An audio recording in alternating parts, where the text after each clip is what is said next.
special announcement that we will be putting out a book by J.L. Gribble. Hers will be the next Dog Star book. So.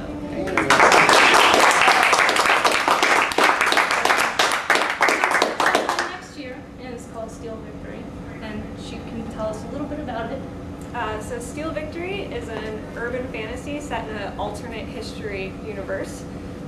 So it's got the cliched elves and vampires, etc., with the sprinkling of were-badgers, and the Roman Empire is up to no good, and good times. And so I'm actually tonight going to be reading a piece of flash fiction that is talks about one of the main characters in Steel Victory when she's 12 years old and just starting out down her path of magic. And it's in the anthology Far Worlds.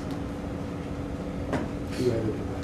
I edited this with James Fadley and A.R. Aston.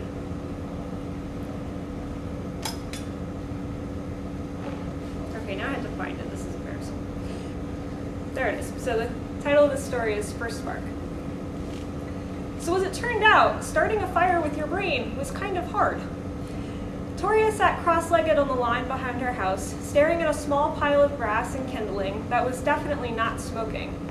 The twigs were a little warm, but that was due to the afternoon sun beaming down on a hot day. She yearned for the air conditioning inside.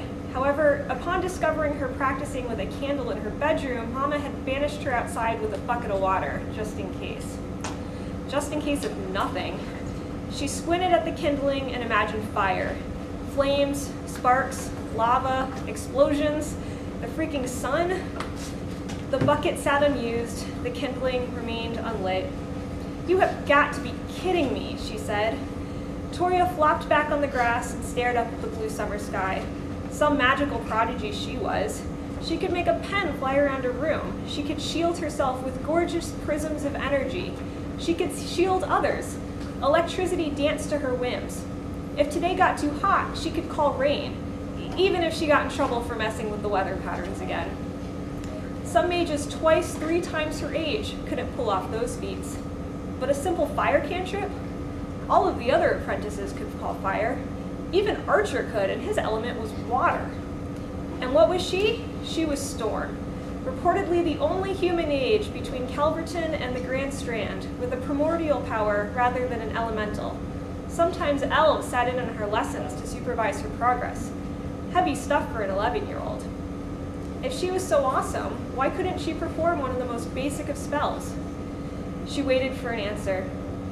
A black spot streaked across the sky above her, and she blinked.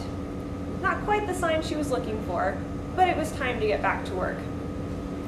Toria propped herself up on her elbows and glared at the pile of kindling.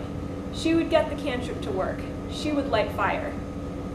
Perhaps calling a bolt of lightning from the sky and igniting the twigs that way would count? Tempting. Nah, she didn't think so either.